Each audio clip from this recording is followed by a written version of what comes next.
labanan ay pamilya. Kaya kung kasama mo ang pamilya mo dito, you are very welcome. Hindi man tayo magkapamilya sa dugo, but we are family in spirit. Amen. Praise God. Sige po. Isa munang malakas na malakas. Amen. Na palakpak. Amen. Para sa ating Panginoon. Habang inaantay po natin ang pulpito dahil kailangan po ni maraming voice ata bago pumunta dito dahil napakabigat po niyan. Pwede po. Salamat po sa inyo.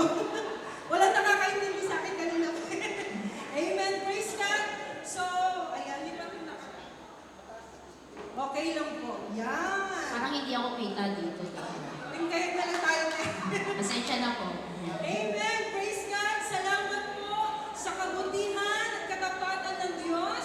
Amen! Sa buhay po ng bawat isa na naririto, especially po sa JTG Kanlubang Church. Amen! Sabihin mo nga sa katabi mo, 2 years na tayo. Ay, wala. Parang hina. Nandiyan ba ang mga taga-Kanluban? Sabihin mo nga, 2 years na tayo. Amen! 2 years! Amen! Kung titignan mo, pero hindi biro. Amen! Grabe ang mga pinagdaanan. Amen! Grabe ang mga sitwasyon. Amen! Sinubok ng problema, sinubok ng sitwasyon. Amen! Pero salamat sa Panginoon. Amen! Dahil ang bawat isa ay narito po at patuloy na nagpapatuloy sa Panginoon. Palakpakan nga po natin ang ating Panginoon.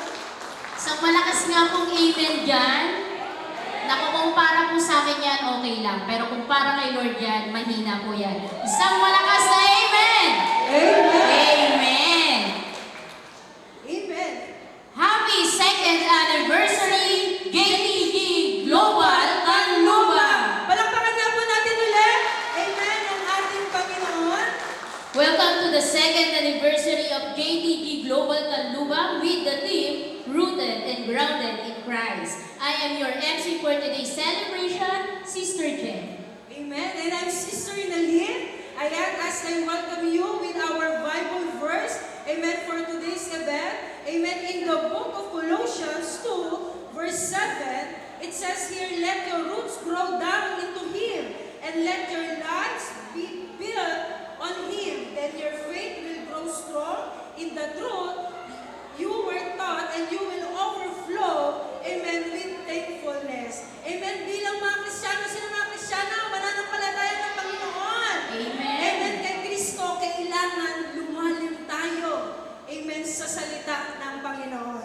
Amen. For us to grow, para po tayo ay patuloy. Amen. Na lumago as the team. Amen. Na meron po tayo rooted and grounded in Christ. Sabay-sabay na po natin sabihin, rooted and grounded with Christ. Wala pala dyan. Nawala.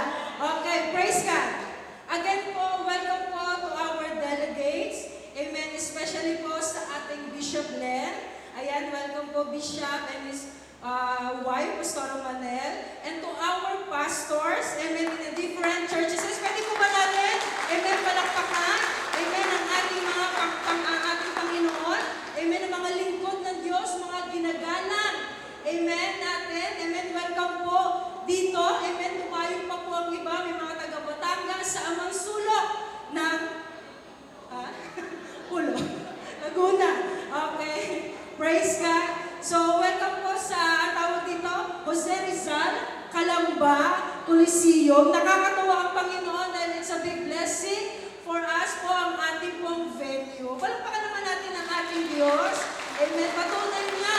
Amen na ang JTG Global Kanlubang ay patuloy na pinapalago at pinagpapala ng Panginoon. At kapag pinalago ang iglesia, sabihin mo sa katabi mo, kasama ka doon. Amen. Praise God. So, without further ado na po, Ate Jen. So, konting trivia lang po para po sa ating event space for the day. This Jose Rizal Coliseum is shaped like banga. So, kung sa Tagalog, nung lumang Tagalog, tapalan o yung pinakabanga na gawa sa clay o yung sa lupa. So, by way back ng panahon ng mga Espanyol, kaya naging Calamba ang pangalan ng lugar namin. It's because of the two word kalan and banga.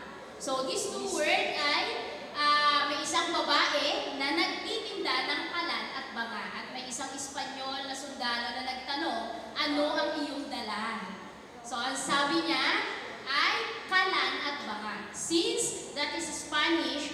iba ang kanilang tono, pinagdugtong nila ang kalan at banga, kaya naging Kalamba. And this city is also ang tahanan ng ating bayani na si Dr. Jose Rizal. Kaya po may malaking ribulto ni Jose Rizal sa tapat nitong bangang ito. At kung tatanungin niyo po kung nasaan ang kanyang bahay, ay nandito din po, bandang bayan lang po ng Kalamba. Since lagi naman po kayong bibisita sa amin dito sa Kalamba, so mabuti na po na meron kayong alam na konting trivia about this Coliseum, and is one of the biggest here in the Philippines. Wow. And like our national hero, amen, our Dr. Jose Rizal, that make a history on this place, amen, the Jesus the Gospel Church Global Canlupa, we will make a history. Amen po ba? Amen. Amen. Sa lugar po na ito, amen, a history of true faith, amen, sacrifices, and the victory of Jesus Christ. Amen. So, usapang history na tayo. For the pa-history na. So, ibig sabihin, so everyone, good afternoon as we start our second anniversary celebration. I am gladly to present to you the journey down memory lane as we celebrate the 2 years in walking with God. 2 years ago, we embarked the journey of faith, hope, and surrender. And now, we are excited to present a video that highlights our experiences, struggles, and victories over the past 2 years. It is a testament of God's faithfulness and presence in our lives. So sit back, relax, and let's take the whole down memory lane as I highlighted the memories of JDG Global